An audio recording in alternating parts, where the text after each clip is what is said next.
Okay, I'll let you. We're going to call the meeting to order, and I'll have you read your notice of virtual meeting. Sure, just give me 1 second to pull that up. Meetings of the Town of Rutland Finance Committee are recorded for transmission on Rutland Public Access Television and YouTube, pursuant to Governor Baker's March 12, 2020 order suspending certain provisions of the Open Meeting Law, General Law, Chapter 30A, Section 18, and the Governor's March 15, 2020 order imposing strict limitation on the number of people that may gather in one place. This meeting of the Rutland Finance Committee will be conducted via remote participation to the greatest extent possible.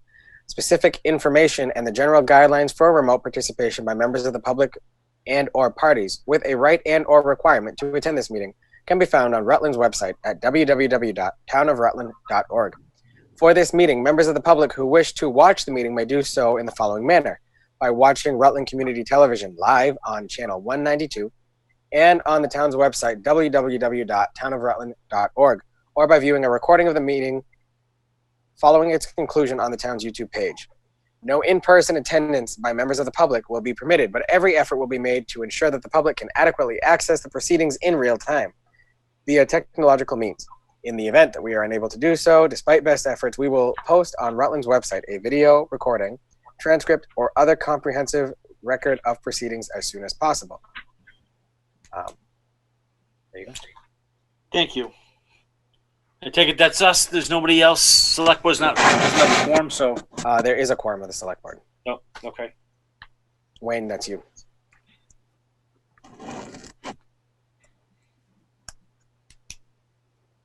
Wayne, I'm going to unmute you here 1 second. There we go. Yeah. Hereby open the Board of Selectmen's meeting on Thursday, June 4th, 2020 at 6:04 p.m. with the same guidelines that were just read for the Finance Committee. Love you, Wayne. Thank you. All right, I'm going to start the meeting with I'm going to ask for a minutes from the May 28th meeting. Can I get a motion to accept those minutes? I make the motion to accept the minutes from May 28th as printed. Can we have a second? Second. Any changes? Questions? Comments? All right, let's take a vote, roll call vote. Dave? Yay. Ted? Yay. Carol? Yay. Karen? Yay. Peter? Aye. Tom? Aye. All in favor, passes. All right, let's go to the old business, the fiscal 21 budget discussion. And Mike, you kind of said at the meeting on Monday night that there was a change from the state, so I'd like you to explain that to everybody. Sure. So when further talking with officials at the state and Dan and I's conversations, a lot of the guidance we're getting now is if we do plan to use stabilization, that's something that we should be looking at doing in the fall. The guidance we're kind of getting here is that we should be proceeding as usual in terms of finding ways to balance the budget, because we were within our window when we were creating the budget, and we have our town accountant Dan Haynes here who can help explain how we've done our revenues a little more in depth. But the guidance we're getting from the state now is to wait and see exactly what happens as a result of this pandemic, and then if we need to use stabilization, use it in the fall. And another reason why that they're saying this is say we use stabilization now and we fund the budget as is, and then local aid comes in a lot less than we've expected. Now we've got to go back in the fall and try to find something else, be it free cash or more stabilization or something of that nature there. So Dan, I don't know if you would like to take over for a little bit here and kind of explain the revenue discussions we've been having with both us and some state officials. Sure. Hi, everybody. Hi, Dan. Fantastic job you do as FinCom members. Definitely hard work, made harder by the current situation. So my, out to everybody for all your hard work. We don't know. I've heard that, constantly. We're in uncertain times. We don't know what we can't predict the future. So we're trying to work with estimated receipts, and we're working with state budget, all we have right now is the governor's numbers from January 22nd. The House, from what I understand, won't take up the budget. We probably won't hear until July. So we don't know. We don't know if they're going to cut unrestricted government aid. We don't know if they're going to cut Chapter 70. What I'm hearing is plan for the worst. That's what I've been told. But what does that mean? I don't know what plan for the worst means. For those of you who have been around long enough, I don't know if there's ever been an easy budget year in Rutland, by any stretch. So I think, just to mirror what Mike said, if we use stabilization with an uncertain number, and what will be cut, what will we need to cut? So we prepared to use a significant, $200,000 of stabilization, and then find out we need $150,000 more. We just made it to the $1 million mark in stabilization, which is about 5% of our budget. It's a good place to be. We were in a much better place years and years ago before the Great Recession of 2008.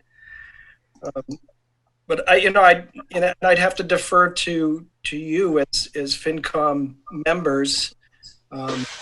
What's your pain threshold, and how much do you want to use of those precious reserves? The Mass Taxpayers Association came out in May and projected the state will be $6 billion short in the projections for tax revenue in 2021. That's $6 billion. That's a huge number. That has to translate into cuts in local aid, education aid, across the board. It's such a large number. So where do we go from here? I mean, it's as a town. I mean, we're trying to pull a budget together. I did work on, because our town meeting is scheduled so late in the process here, it is through local services that we adopt almost the deficit spending. They don't call it 1/12; they only call that for schools. But they're saying we need to get a monthly expenditure budget together, and they need to approve that, just in case we can't have our town meeting for whatever reason. Weather, a lot of things can happen. So in the literature, let me just read this to you. So they want this monthly projection of expenditure. We need to come up with a plan. The select board need to approve it and submit it to the director. And they want a budget that provides sufficient expenditure authority necessary to achieve uninterrupted government operations and prudent financial restraint. I think what they're telling us is it's not going to be as rosy as we may think it is going to be. Nobody knows. Is this going to be a V-shaped recovery? A V-shaped, we had a free fall and it's going to come back, just as quick? I don't think even the economists have the answer to that. Right now, it's great. People are getting stimulus money. They got an unemployment checks. They're out spending. They're at Lowe's. I was in Lowe's the other day. I couldn't find sandpaper. I said, sandpaper? Is that the new toilet paper? I mean, it was crazy. There was none to be found, and it's because people are doing home improvement projects because they're home and they have money. But if that money starts drying up, if there isn't an additional stimulus, probably geared more towards states and local governments, I don't know where that's going to put us unless there's a quick rebound in the economy. So I mean, this is a cautionary tale. I just, I think that given the numbers, I mean, if you look at the numbers, at a high level, right now the school assessments is a $703,000 increase, and we're looking at 1.1 million, 1.165 in overall increases. I mean, most of that's going to the school. And our new revenue with Prop 2.5 and new growth is only 784,000. This isn't new. This is what happens every year. The school most of that new money. And then we're trying to balance the rest of the town budget with free cash and estimated receipts. We can't generate that type of estimated receipts in the numbers that we have and the way that they come into the town. So That's my spiel. If you have specific questions, I'm happy to answer those. Help guide you in a direction that we need to go. I just want to pipe in here before we get to that too, to kind of square in on a different side of things. So that's what we've been getting from the finance officials at the state and other local levels too, and Dan from his school side of things as well. From the administration in general at the state level, like a lot of the guidance we've been getting is to look at holding off on using stabilization for the fall due to two separate reasons. Is we still don't know whether the federal government will allow us to use CARES Act funding or not. It is leading towards there, and there is a bill that has been filed that would allow that. It just hasn't been voted on yet. And again, I expect that probably won't be voted on until after next week's deadline for the general CARES Act funding is finished, so they can see where cities and towns are at that point. So if we can use the CARES Act funding rather than stabilization account, that's one of the hints that we got from the call that I was on with the Lieutenant Governor's office earlier this week. Furthermore, the Department of Public Health also understands that many towns are looking at having easy town meetings with things that may not be as contentious as usual, and they understand that stabilization votes tend to be contentious votes with high amounts of discussion and a high vote threshold as well, that could then lead to further motions to be made if that stabilization threshold is not met. Like we talked about on Monday, having 4 to 6 budgets ready if that didn't pass. So that's why a lot of the guidance we're getting now, like Dan said, is to kind of go in, balance the budget as usual, and then address any shortcomings in the fall. But again, Dan and I are here to answer any questions you may have. So we're going to go tell all of our town employees, sit back and wait, and in November, you might lose your job.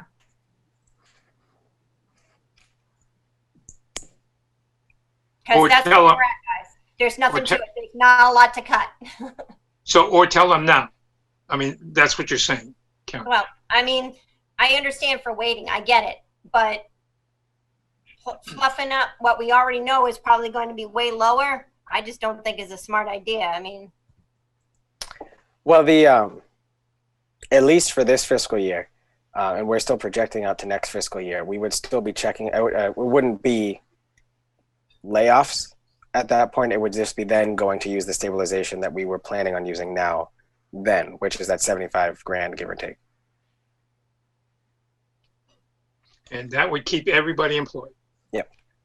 Yeah, it would be level. It would be level. But then again, then it's contentious in the fall. Mm-hmm.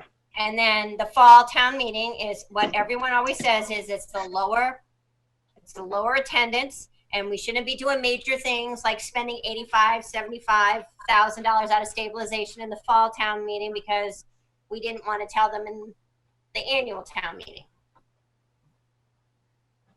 I mean, you're not wrong. Again, we were just relaying the message we were getting from the state. Daniel, you look like you want to say something there too. Yeah, you are not, Karen. And this is an argument that's been put forth in Rutland because we do a lot of important business in that fall town meeting away from the annual. This is a really strange situation because, I mean, maybe in the past we were waiting for free cash to be approved to see how much we had to try to balance things out. This is a time where we're waiting to see what our revenue projections are going to look like. It's a different scenario because, you know, even if we plan on a 5% reduction in unrestricted government aid, that's $50,000. I mean, there's significant numbers that we don't have an answer to. I don't know if that means we're just upfront with the taxpayers, and I'm sure that many towns that take place this spring are going to have that same conversation. You know, sorry folks, this is the best that we know at this time.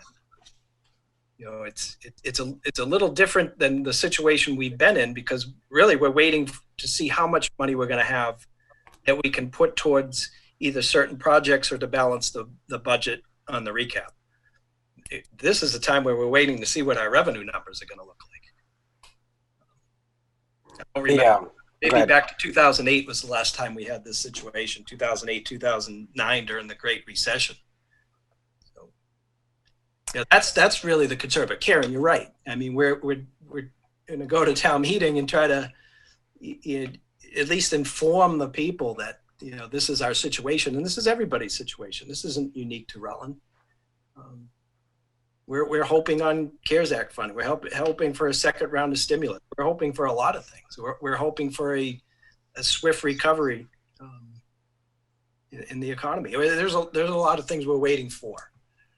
I don't know if that helps, but you know, we're not alone. But that's not always helpful either. Can I, Dan. Mike, can I get in there for a second?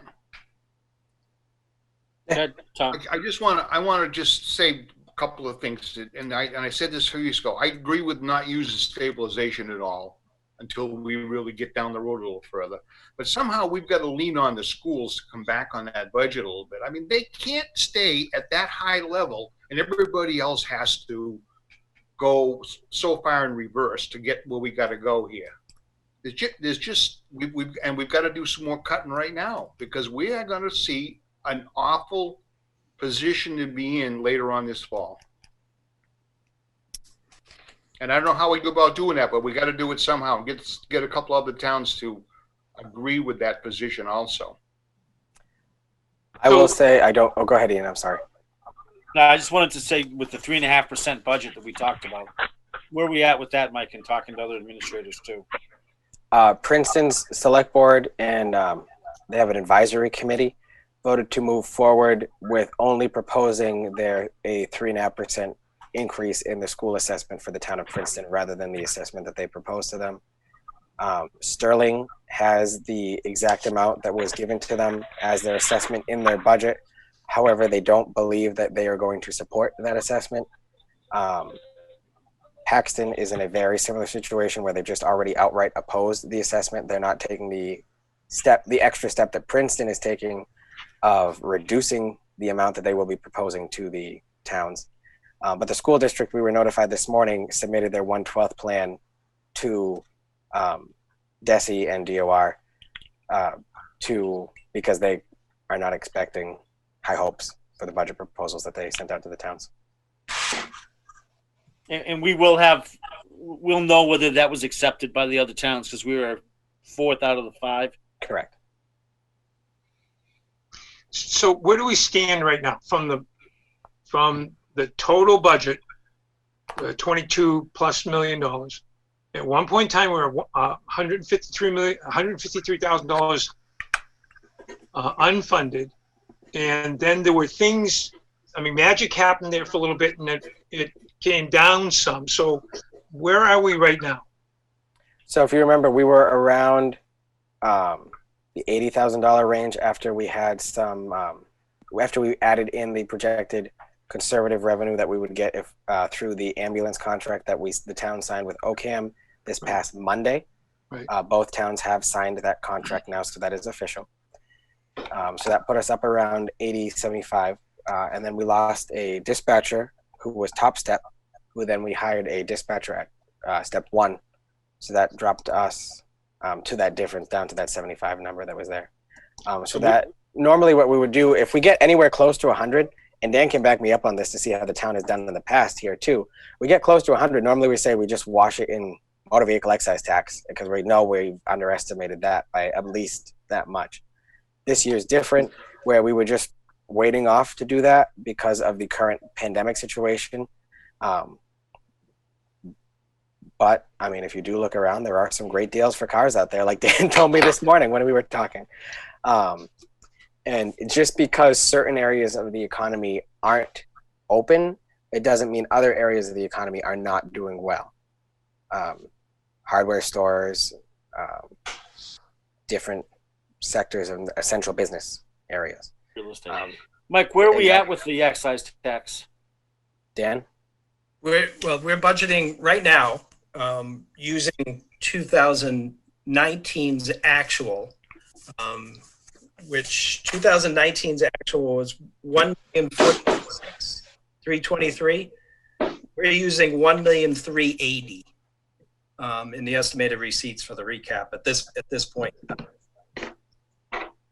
So we're below what we brought in 19, but there are years, if we go back, 2019 being one of those years, we ended up being 227,000 under what we had used as a budget number for motor vehicle excise. Now, keep in mind that money, when you have those excess, those favorable variances, it falls to free cash.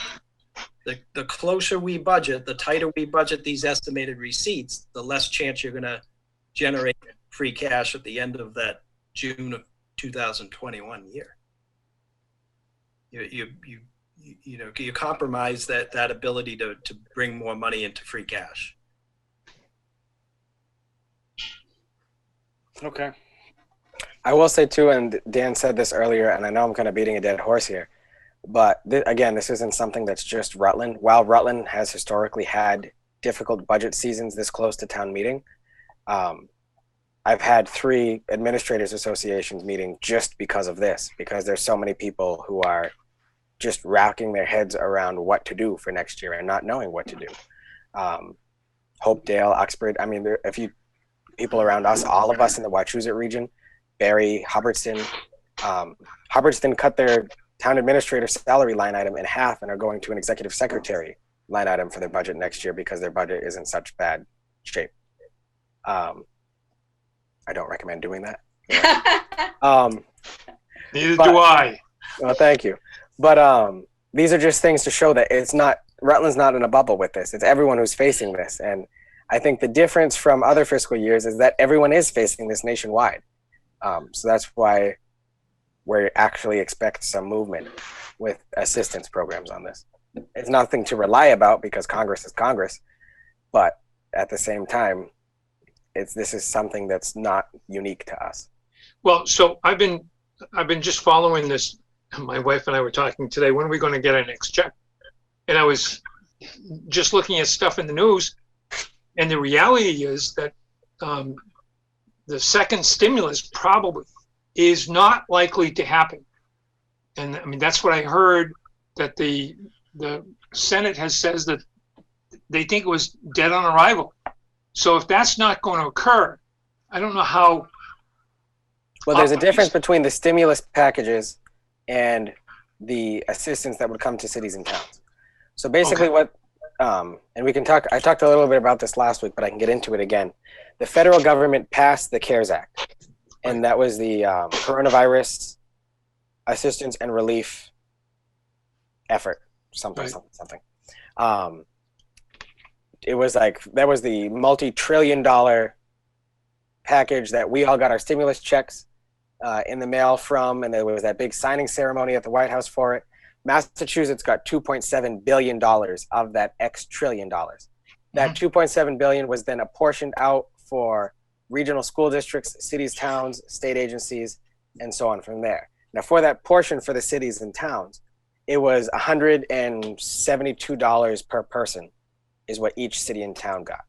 So Rutland got just under $800,000. Now, what the state told us is submit everything you're spending in fiscal 20 by tomorrow. We've already apportioned it out. I just have to have it checked by Seth to make sure nothing can be covered by MEMA. And then MEMA, Massachusetts Emergency Management Agency,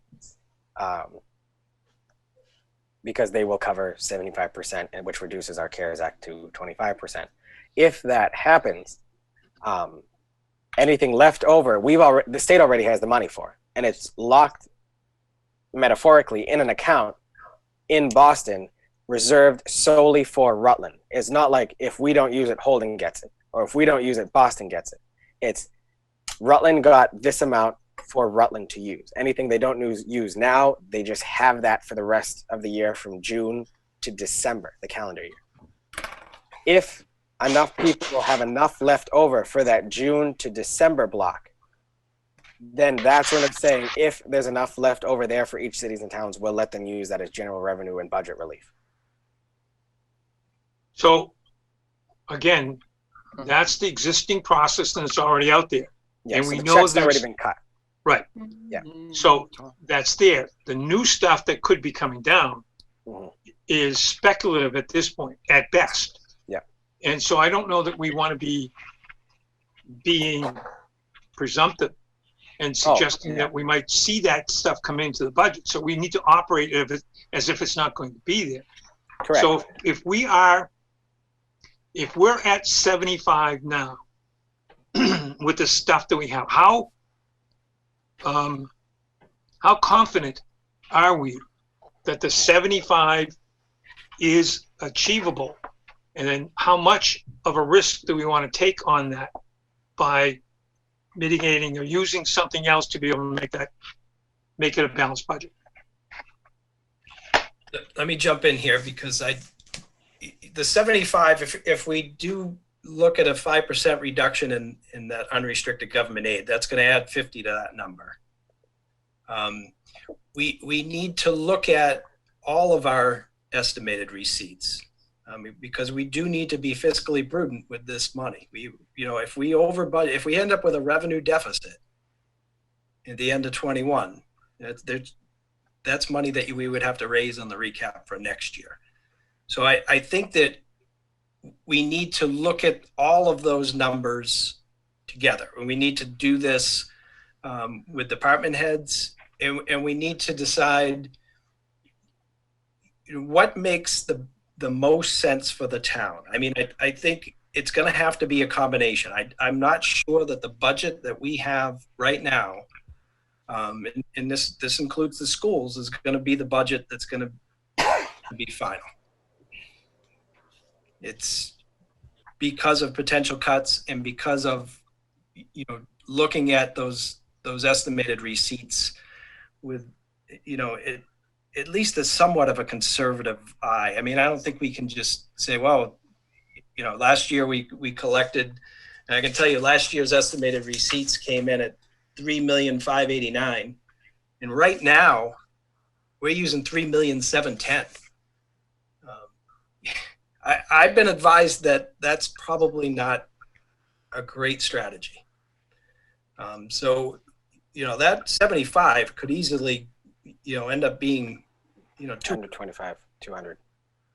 So I think we need to take a look at this and find out where we need to go. And I think back to Karen's point, what do we tell the voters? What do we tell the employees in the town? I mean, are we gonna fight the schools for a lower number? Hope that that is the case. One of the things that the schools have a little bit of an issue when it comes to this federal funding, the money that's been allocated to Rutland in that CARES Act money, there is no allocation to school districts. The advice to school districts is work with your member towns to see if you can obtain some of that CARES Act money for yourself. So they're not getting a piece of that pie. They're getting in what the governor released in the first part was 80% of their Title I Part A funding. And I'm not sure what that number is for Wachusett, but it's it's not going to solve their budget problem.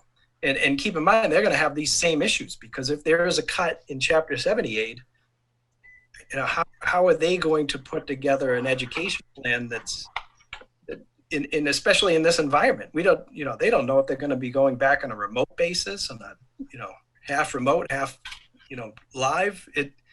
There's a lot of unknowns, and there's a lot of additional costs associated with that.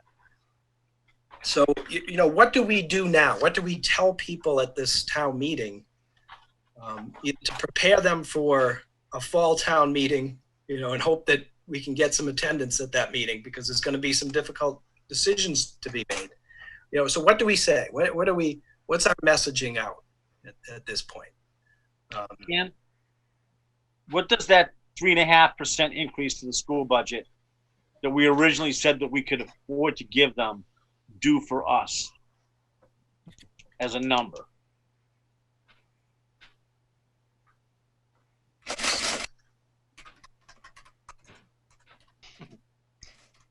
Dan's working spreadsheets. I'm just using rough numbers, and I want to say it's 270. 275. I think they're at 5.5%. Yep.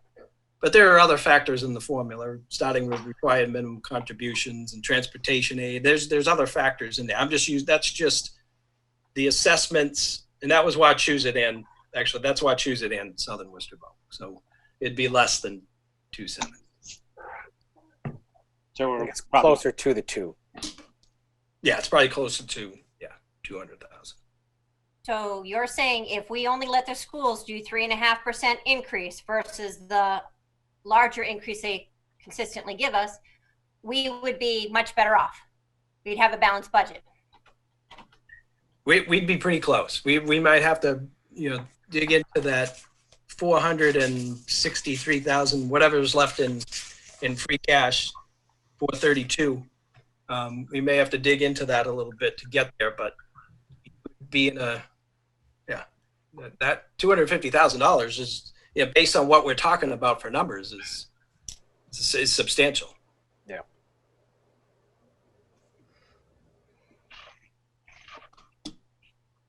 I know that's not the popular thing to do at a town meeting, that we're trying to make it easy, but I hate to say this, but I think that's what we have to do. We have to at least put that in front of the voters and say, here we go. We can be much better off, or we can take this and pray and hope and see what happens in the fall.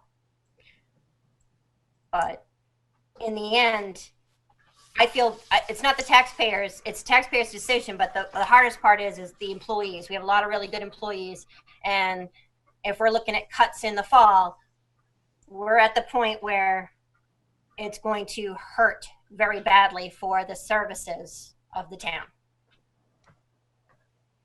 Yep. Dan, one other point is that 1/12 budget that the school, where would that put us? And for how long do you think?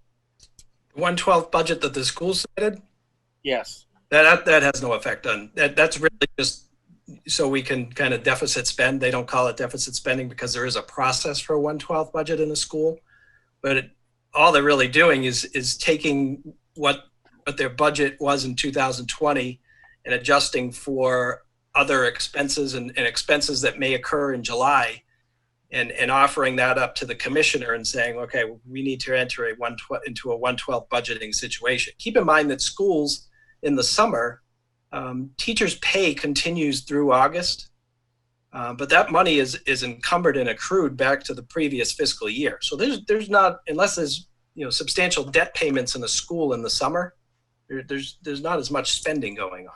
But the 1/12 doesn't have any real impact on the town of Rutland. It eventually, even if we enter into a deficit spending situation, if our town meeting is canceled, it really doesn't affect services. We need to put those numbers out there. What will affect services, what will affect the school, is when the final budget is voted by the towns, and then we allocate the piece of the pie to the different departments. That's where it will have an effect.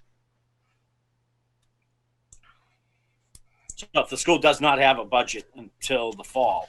The school won't have a budget until the towns vote a budget. Right. Correct. Which is why they put in for a 1/12 budget for the state today. Okay. And just whatever they use would come off whatever budget they're asking for, money-wise. Yeah, the 1/12 becomes null and void once the budget's voted. It's really just so you can continue operations and spend. It's a legal way of continuing without a budget, because in Massachusetts, every municipality has to have a balanced budget by June 30th, or you enter into this 1/12 or deficit spending. Unlike the state and the federal government, who don't really need to have a balanced budget by a certain date.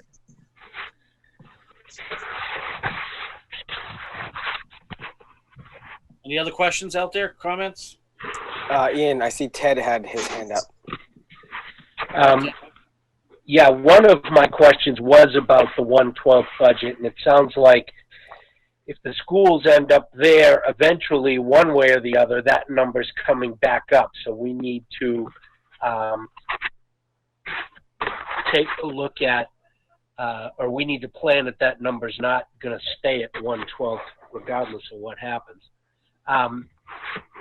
So I guess we're back to a position where we need to look at other places where we can find money, and there was a couple of things that popped into my mind. Baypath is looking for a 5% increase. We haven't gone to them and said, knock that number down. Is that because it just doesn't buy us much in the long run? Well, I mean, I don't know their budget intimately, but I think that Baypath runs more at the required minimum contribution level. In other words, they're not a lot over what the state says we have to pay.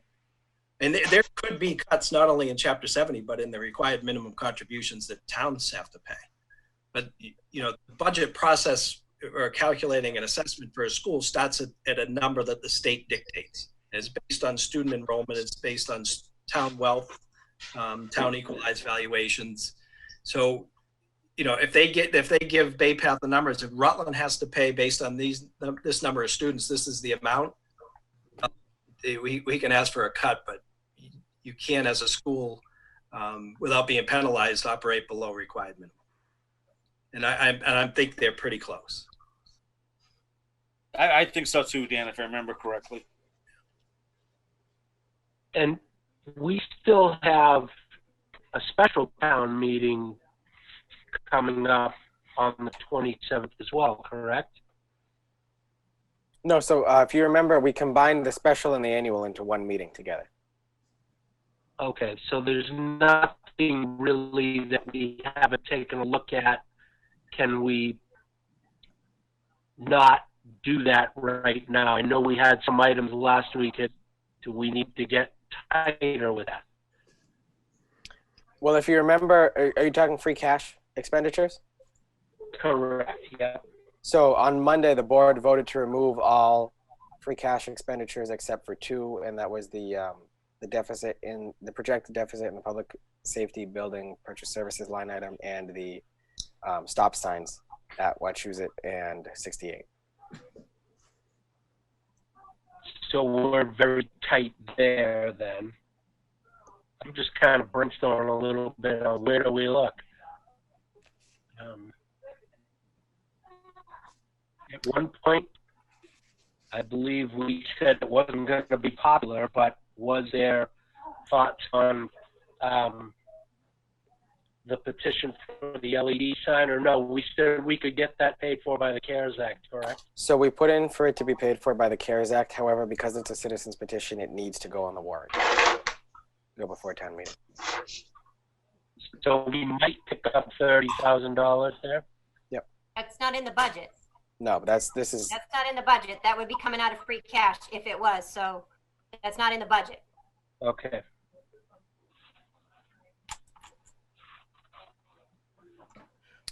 Again, like Dan and I said at the beginning, we were just suggesting taking our normal route and then seeing what happens in the fall, like the policymakers at the state were suggesting that cities and towns do.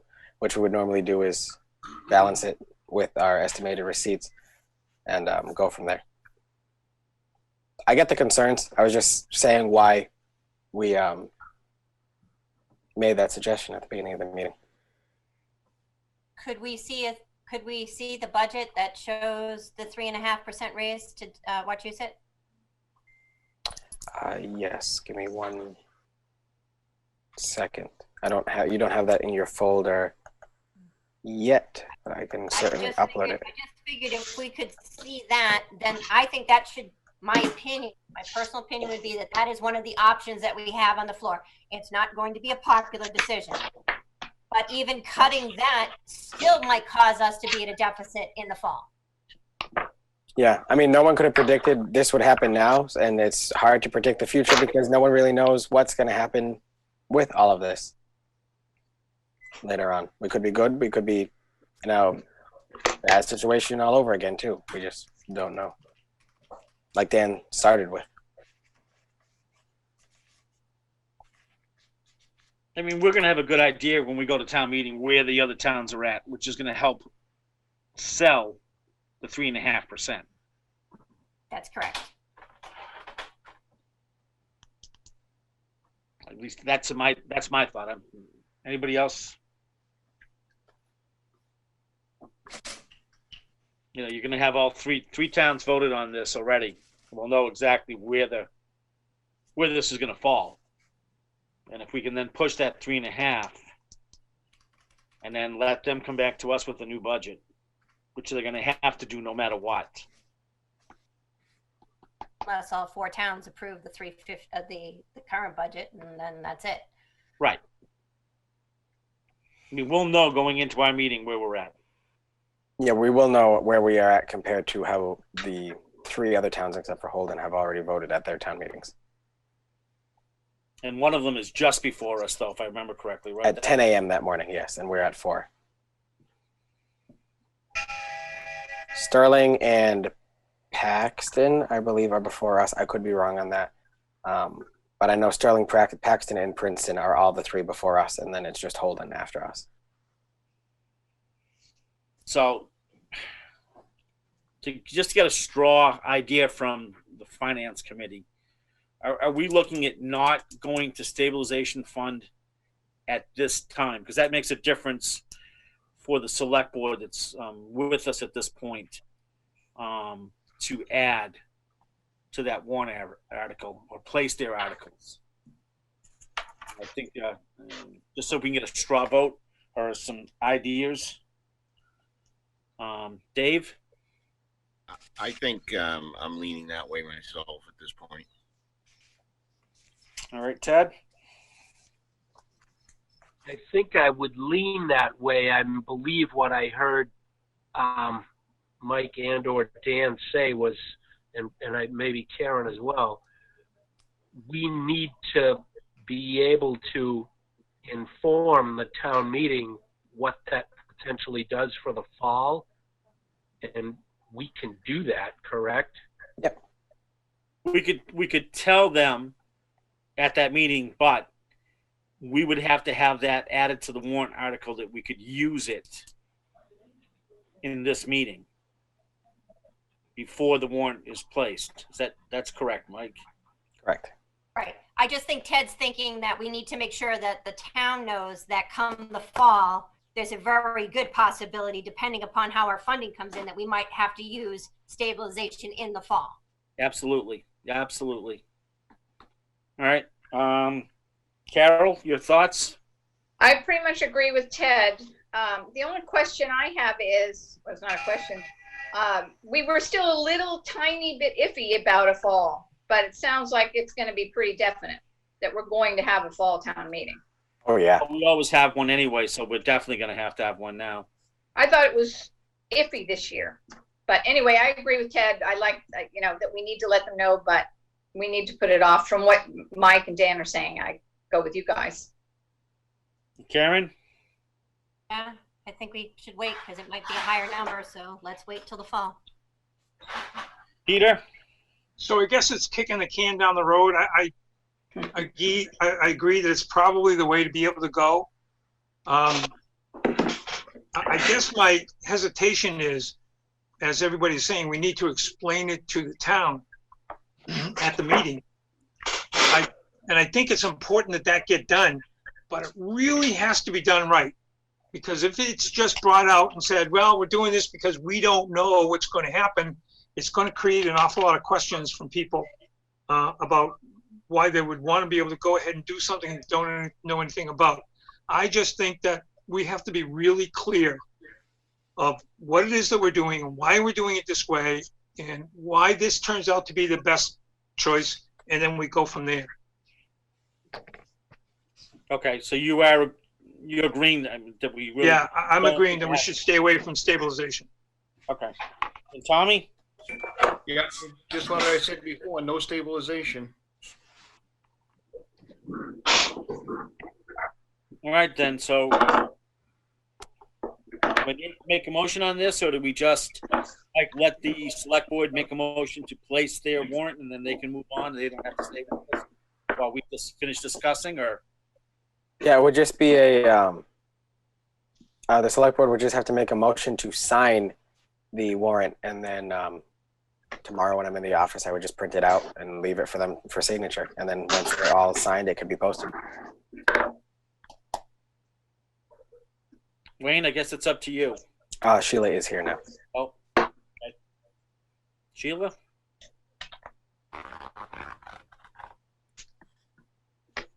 There she is. Wayne was fine. He could have kept going. No.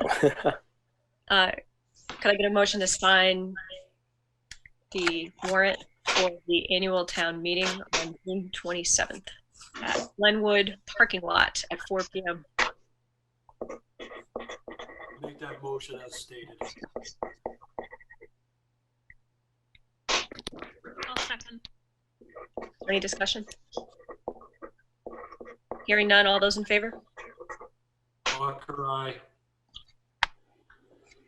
Bateman, aye. Say aye. Goodbye. Unanimous. 4 in attendance.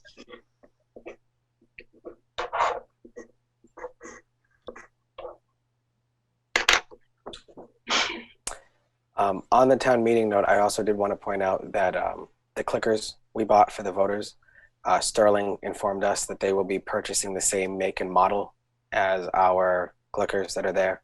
So if we ever do plan to have a larger town meeting, we can actually have a mutual shared thing between our two towns. Good. How many did we buy, Mike? 500. And Sterling purchased another 500. When is the walkthrough for the town meeting to test everything? Next week. Okay. Yep. And we have plans so that in case there's another charter outage, we're going to be all set? Yes. Please God, Holden DPW doesn't drill through the fiber optic line again. But yes, we do have a backup plan in place. For all audio, voting, there's backup plans for everything, and there's plans A through F for almost everything too. So should work in some way, shape, or form. Okay. All right. So now we're down to figuring out these two budgets and what we want to present to the town. Let's go back to that. And it looks like really all we would have is two at this point that we would need to present, in my opinion. I'm not sure. So one is done. We just have to come up with the alternative, right? Correct. Yep. So we would use the balanced budget that we have with the extra funds in there and explain to them. And then the second one, you actually are almost ready, Mike. You were yes. Numbers. Yep. Giving them the 3.5 that we all talked about as a group before any of this happened. It was a fair number for all the towns. So Mike, the 139 for the dispatch is Yes. going to be a yearly grant? Yes. How many years do we know? I don't know that off the top of my head, but I can certainly find you. As find long that as it's information more for you. than one, at least it's this year and next year, that's good. Yeah. So with the way it is now, we're only using $200,000 of free cash to balance the budget. Yes. And then, of course, the fluffing of the numbers could change things. Yep. Yep. Okay. When the school budget, if it goes back down to under the 5.5, obviously then they're needing to make cuts, and they're in the same problem as everybody else, that they don't have the receipts this year that they would have had, but they basically have a lot of the same expenses. So do we have any idea what's in that budget? I mean, did they start cutting staff then? And what about the kids? And I worry about that as well. Absolutely. We don't know exactly what they will cut based off of the budget, nor do we have a say in that, actually. We just have the bottom number. If you read the Landmark today, there's a very large article of what they're going to cut. Yep. Oh, really? I haven't seen it yet. Yep. They do And that have again- their ideas, and it certainly does not start where we want it to, but. And that There's again still is a lot all questions of, to go through. and that's completely their situation. there we have no say over what teachers get cut where based on our budget process. Yeah. More than likely, I mean, you think about it, the school budget is pretty much the biggest line item. Then you have DPW and fire and police. I mean, someone somewhere is going to lose out. I mean, if this goes negative, someone's going, whether it's your kid's schooling or your safety or something. Someone's going somewhere, you know. Well, so I agree with David. I'm concerned that if we have to do something draconian, that we may end up, as Karen was saying, cutting people that are good people that we might only hope we go for a little while and come back, and that wouldn't be realistic. So what are there other options, Mike? At one point in time, we were going to look at the content of the budget that might be non-labor related, where we might go ahead and affect some of that with a blanket declaration that you need to cut operating expenses by 2.5% or something like that. Yeah, we already went through that and flatlined all the budgets from last year, so it is all level funded from last year. Well, and that's great, but Yeah. what happens if we have to cut? Level funding is great, and if we get to level funding, okay, but if we have to come back, if we don't want to touch the labor line, those things that were level funded may have to be cut. Yeah, there may be some items that do have to be cut. Yeah, that is always a possibility. Okay. However, again, we don't know what the situation will come. If we do get to that point, that isn't always a possibility with any budget you make for anything. And that it just affects services in the end when you do that. Quick question about the sign. I know we keep going back to the $30,000 sign. So even if the CARES Act approves it, which it looks like they would, we can still, from what I think we were saying, it can be voted down on the floor at town meeting, which there's some verbal people there, so that might be a problem. But then that's $30,000, if I'm right, that's $30,000 that wouldn't be coming out of the CARES and that we most likely will then be able to use between June and December, correct? Is that correct? If we get the approval from the state and the federal government to do that, correct, yes.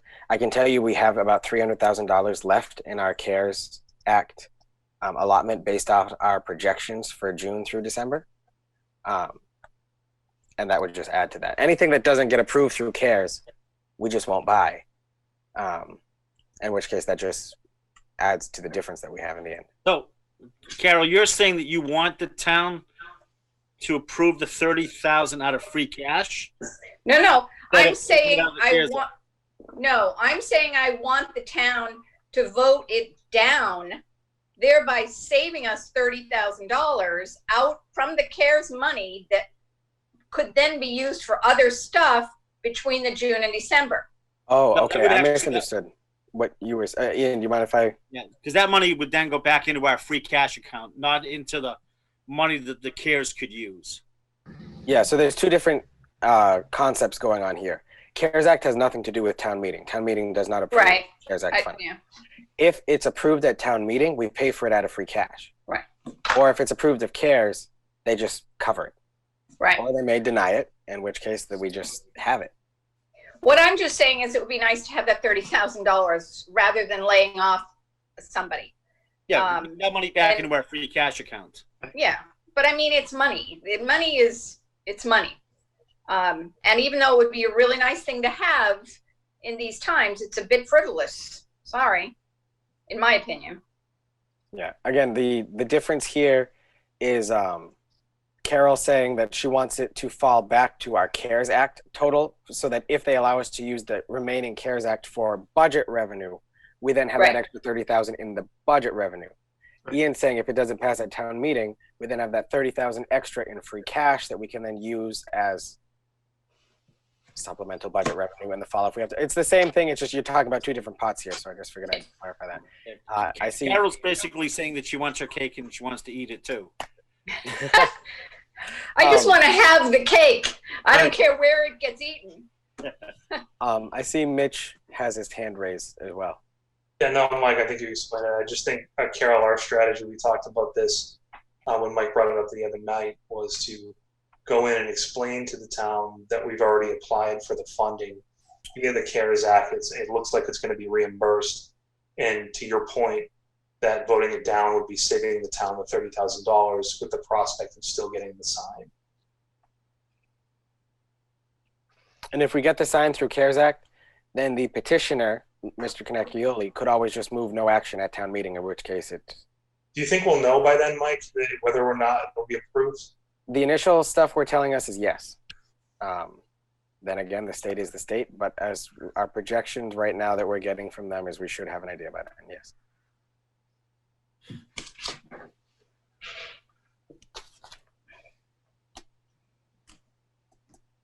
So I did some rough numbers. If we had to cut the $80,000 out of our budget, it's looking, it would be ugly. I'm not gonna lie, it would be ugly. It's about 3.9% from police, highway, and highway construction. Highway admin and highway construction would get us to about 80,107. So that's a lot to cut out of a budget that's already level funded. And because we can't touch fire, we can't touch dispatch, so. And what's our budget, 200 bucks? And change. Yeah, so. I mean, so there we go. We can give back our 200 bucks and we don't have to belong to the organization that gives us all the information that we need. But I mean, in the end, it's not going to make a difference. I mean, every little bit counts, but we're already level funded. So it's so pretty much, I think from what you guys are saying, we're just pretty much waiting until the fall to deliver the bad news. Well, you know, so the other side of it is, Karen, when you think about it, if we're not going to, in essence, affect somebody's job right now, they're going to have another 4 or 5 months of salary. Oh, without a doubt, I agree. Yeah. I'm all for that, but but it just means that now we're going to now give that we usually have our fall town meeting somewhere around Thanksgiving. We're going to be, you know. Right. So One the way or timing another, is, we got to get it balanced. right. The timing is interesting because now you're going into Christmas. I hear you. I hear you. And again, we just don't know what the situation is going to be like then. Either it could be better, it could be worse. We could have the CARES Act just cover the whole thing. We just don't know. And that's not, again, that's not Rutland specific. That's nationwide. We just don't know what our revenues are going to look like next year. But our tax bills don't care about anybody else other than us. And I know for me, it's nice to know everybody else is in the same boat, but we have to bail out ourselves. So. To that point, and to Pete's point, I was listening to you talk a little bit earlier about not wanting to touch, you know, the labor, the salaries. I know that we regionalize some of our equipment now, and if everyone's in the same boat, is there anything else we could look at in terms of the equipment expenses that could be shared or split? Yeah, I mean, we're always looking at that. It's harder when it gets to certain DPW equipment. We do regionalize things like the bucket truck with the tree through CMRPC and some other stuff. However, it's other than that, there's not really too much. Yeah, I know Joe's got a lot of really, really needed, sorely needed equipment in his capital plan over the next few years. So. Yeah. Yeah, like I said, there's the bill that's been filed with the House regarding regulations with the CARES Act is probably going to be what saves us in the end, but that's where we are now. Can we take a second mortgage on one of the schools? An idea.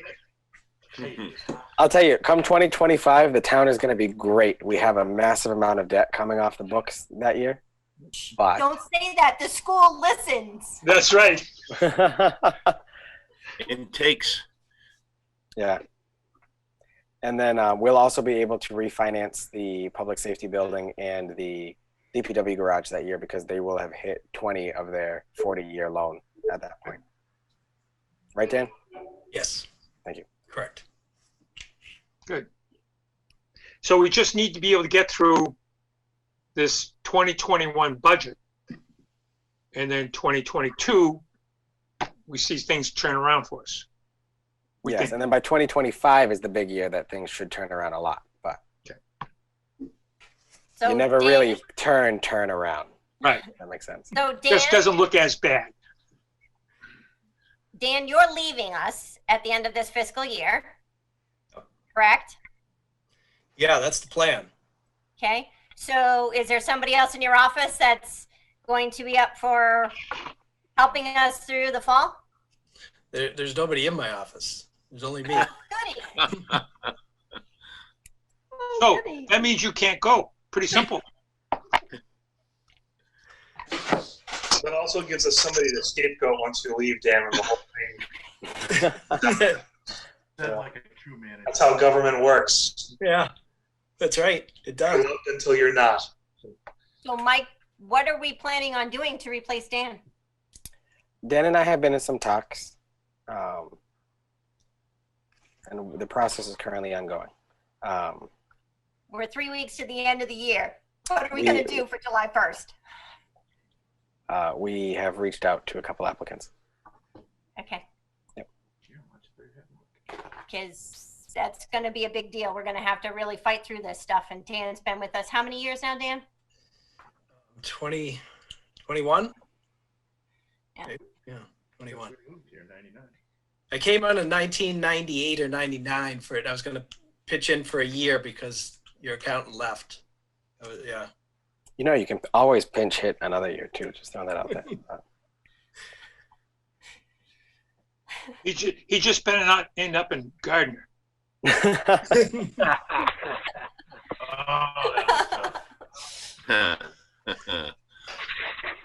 going to be the next issue we have to deal with. Right. All right. So I think right now the next thing we need to do is probably go through the warrant next week and give a yay or a nay and put our thoughts are. Yeah, that works. Correct. Yep, correct. Okay. Anything else for business, old business tonight? I got something that I thought I might throw out. So I'm a union guy, and we've been asked to take a look at what kind of a pill we might be willing to swallow in order to help this out. I know from previous discussions, a lot of our labor expenses are union. Can we ask any of them to consider? This is a conversation we should. This is a conversation I would have in executive session. This probably wouldn't be something I would talk about in an open meeting like this. Okay. Yeah. For Okay. just general Yeah, legal well- reasons. Can we schedule an executive session for next week? It's fine with me if it's fine with the chair. Fine with me. So we'll open our meeting on a regular next week, and then we'll have an executive session. Is that how that works, Mike? Yep. If I could jump in for a second, Ian. Sure. Mike and I either early next week or later this week and go through the numbers, just take another pass just to make sure we're on the same page. And I would like to come into your next meeting and share those documents with you prior, just so we're all on the same page before we get to Pete, you made the way you spoke about, communicating with the residents was spot on. So I think we need to all be unified, and we need to be together on this. And then the effective communication to the residents is really critical to making this successful. I was just thinking that just trying to get out of the meeting alive at that point. Yeah, or that.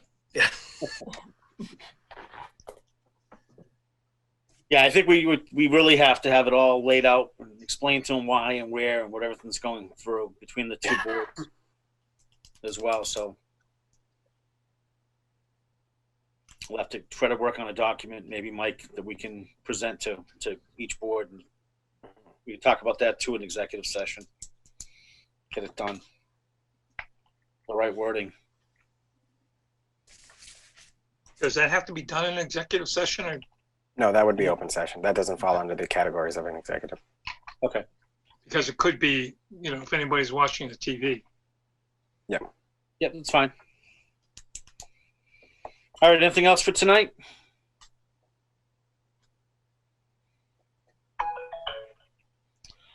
All right, I'll take a motion to adjourn then. Motion to adjourn? Do I have a second? I second. Motion to adjourn. All right. All in favor? Dave? Aye. Ted? So I. Carol? Aye. Karen? Aye. Peter? Aye. Tom? Aye. All right then.